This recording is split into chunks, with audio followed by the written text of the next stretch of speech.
देखिए, आज हम सबके लिए गर्व का विषय है कि हमारे जो विपक्ष के नेता वो राहुल गांधी हैं, और दूसरी तरफ उतना ही शर्म की बात है कि हमारे जो प्रधानमंत्री हैं मोदी जी, वो इस गंभीर मुद्दे पर, वोट चोरी जैसे गंभीर मुद्दे पर बिल्कुल खामोश हैं।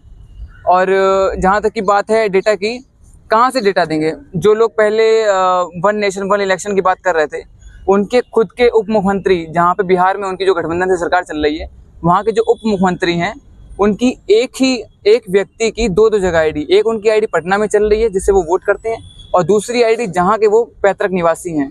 तो ये कहाँ से दे देंगे इनकी? और एक वही देखिए आप, एक घर में 80 लोग रह रहे हैं, और जो जहाँ रह रहे हैं वो बीजेपी के नेता का घर है, तो कहाँ से वो डाटा देंगे? और इसमें एक समस्या ये भी है कि राहुल गांधी जैसा जो गंभीर नेता है, एक बड़े नेता है, विपक्ष का नेता होना कोई छोटी मामूली बात नहीं है, या पंचायत के सचिव जितना नहीं है छोटी बात ये।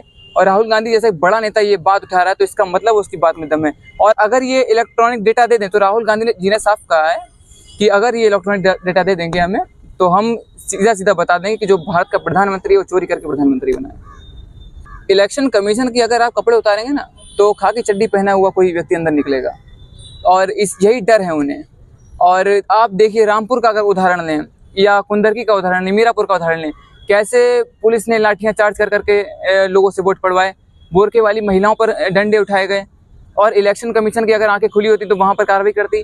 आजम खां को हराने वाला मुझे नहीं लगता है कि कोई था वहां पे, और आजम खां को ऐसे हराया गया कि क्या आपने सबने देखा? कुंदरकी में तो आपने सबने देखा कैसे पत्थरबाजी हुई, कहाँ पे पत्थर खुद उछाल के भाग गया, लोग रो रहे थे, वोट डालने के लिए लोग रो रहे थे।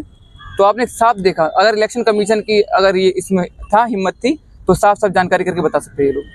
राहुल गांधी जी ही नहीं, और अखिलेश यादव जी, इमरान प्रताप साहब, डिम्पल यादव जी को भी डिटेन किया गया है, और उसकी जो उन्होंने डिटेन किया है उनका हम पुरजोर मजम्मत करते हैं, और इससे ज़्यादा हम कुछ नहीं कर सकते। हालांकि वो लोग बड़े नेता हैं और अपनी कुव्वत रखते हैं कि वो तो अभी हालांकि उन्हें डिटेन से छोड़ दिया गया है, तो अब हम, और सोचिए आप, जब उन्हें डिटेन कर लिया जा रहा है, सोचिए आम व्यक्ति के साथ क्या किया जा सकता है।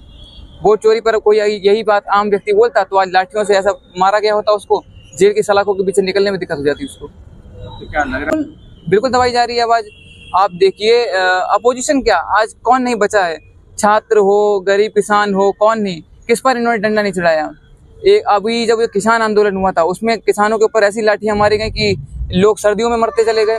700 हत्याएं हुई हैं किसानों की, उसे आप मौत घोषित कर दे रहे हैं। और मौत भी क्या, आप कह ही नहीं रहे हैं कि वो मौतें हैं, आप अपने ऊपर लेना ही नहीं चाह रहे उस चीज को। अभी AMU में फीस को लेकर के हो रहा है प्रदर्शन, तो आप प्रदर्शन करने वालों पे, छात्र को लाठी चार्ज कर रहे हैं। SSC वाले छात्रों पे आपने लाठी चार्ज की। कौन बचा है आपसे कौन सा वर्ग बचा है? दलितों की इतनी बुरी हालत है, और मुसलमानों पे आप चोरी के आरोप में या गौवंश के आरोप में हत्या करवा देते हैं, उनकी मॉब लिंचिंग हो जाती है। कौन पूछता है? कोई नहीं पूछता। ये समाज पूछने वाला है ही नहीं। जो सवाल नहीं खड़े करेगा वो मरेगा, और इससे ज्यादा कुछ नहीं कर सकते हम।